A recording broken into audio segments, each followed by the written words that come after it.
پہلی بات، مسلم اور غیر مسلم دونوں کی خبروں کی زیارت ہو سکتی ہے، اس لیے کہ آپ نے کیا کہا، میں نے اپنے والدین کی خبر کی۔ اب اس معاملے میں لوگوں کو بڑا وہ ہوتا ہے کہ کیا آپ صلی اللہ علیہ وسلم کے والدین بھی غیر مسلم تھے؟ تو یاد رکھیے یہ بات بڑی سخت ہے، لیکن ہاں اس کی حقیقت یہی ہے۔ ابو داؤد کی روایت ہے، آپ صلی اللہ علیہ وسلم کا ایک صحابی اور کہ اللہ کے رسول میرے والدین کہاں ہیں؟ تو کہا جہنم میں۔ وہ زار و خطار رونے لگے کہ میرے والدین جہنم میں۔ دیکھا نبی اکرم صلی اللہ علیہ وسلم بھی رو رہے، کہا اللہ کے رسول آپ کیوں رو رہے ہیں؟ تو کہا میرے بھی وہیں ہیں۔ صحیح روایت ہے۔ توجہ فرمائیے گا، کہا گیا کہ سیدتنا آمنہ رضی اللہ تعالی عنہا کے متعلق کہ اللہ جل وعلا نے نبی کریم صلی اللہ علیہ وسلم کو منع فرمایا کہ ان کے لیے دعائے مغفرت نہ کی جائے۔ تو میں نے کہا تھا کہ اقتداء النص سے یہ ثابت ہے کہ قرآن کریم کی یہی آیت یہ ہماری دلیل ہے، تمہاری دلیل نہیں ہے۔ ہماری دلیل کیسے ہے؟ اللہ نے ارشاد فرمایا کہ غیر مسلم کی قبر پر نہ جاؤ۔ یہ میں آپ کو یاد دلا رہا ہوں، مدینہ المنورہ میں گستاخوں سے جو میرا مناظرہ ہوا تھا اس میں ہم نے جواب کیا دیا تھا؟ انہوں نے کہا کہ اللہ نے دعائے مغفرت کی اجازت نہیں دی۔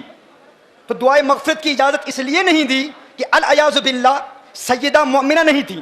تو میں نے کہا کیا قبر پر جانے کی اجازت دی کہ نہیں؟ کہا دی۔ تو میں نے کہا قرآن کہتا ہے کافر کی قبر پر نہ جاؤ، تو قبر پر جانے کی اجازت دے دی، یہی اس بات کی دلیل ہے کہ وہ مومنہ ہے، یہی اس بات کی دلیل ہے وہ مومنہ ہے۔ کہا پھر دعائے مغفرت کی اجازت کیوں نہیں دی؟ یہ کیوں فرمایا کہ مغفرت کی دعا نہ کرو؟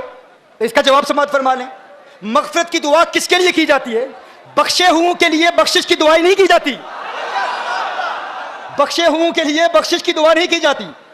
دیکھیے کبھی آپ کہتے ہو یا اللہ غوث اعظم کو بخش دے، کیا الیاذ باللہ کوئی ایسا کہتا ہے یا اللہ خواجہ غریب نواز کو جنت عطا فرما معاف کر دے؟ کوئی نہیں کہتا۔ ہر شخص کہتا ہے کہ وہ چونکہ بخشے ہوئے ہیں تو بخشے ہوں کے لیے بخشش کی دعا نہیں مانگی جاتی۔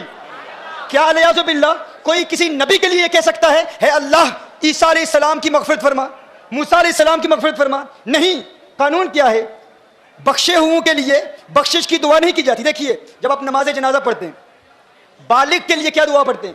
اللہم اغفر لحینا ومیتنا، دعائے مغفرت کرتے ہیں نا۔ لیکن نابالغ کے لیے کیا دعا ہے؟ اللہم اجعلہ لنا، کیا فرطا واجعلہ لنا۔ فرض کیا ہوتا ہے؟ آپ کہتے ہیں میرے اللہ یہ جو بچہ مجھ سے پہلے چلا گیا ہے، یا اللہ یہ مجھ سے پہلے جائے اور میرے لیے شفاعت کا اہتمام کرے۔ کیا؟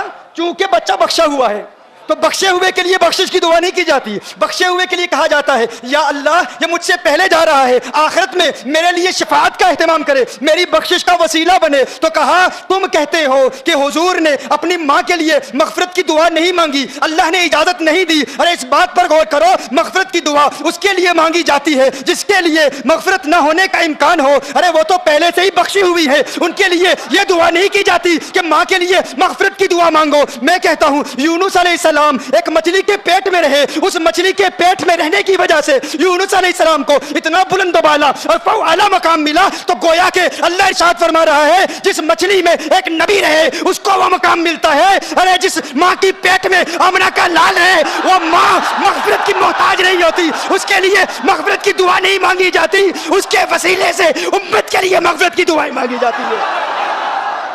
تو تیری ماں آقا کی ماں کی طرح نہیں، تو آقا کی طرح کیسے ہو سکتا ہے؟ ارے تو کہتا ہے میں آقا کی طرح ہوں، تو اپنی گھر کے حالات کو دیکھ لے، اپنی بیوی کو دیکھ لے۔ کیا تیری زوجہ کے لیے قرآن میں کوئی آیت نازل ہوئی ہے؟ نہیں۔ لیکن آقا کی ازواج مطہرات کے متعلق کیا ارشاد فرمایا؟ یا نساء النبی لستن کاحد من النساء، اے میرے محبوب کی ازواج مطہرات تم عام عورتوں کی طرح نہیں۔ میں کہتا ہوں میرے آقا کی ازواج مطہرات عام عورتوں کی طرح نہیں، میرے آقا عام مردوں کی طرح کیسے ہو سکتے ہیں؟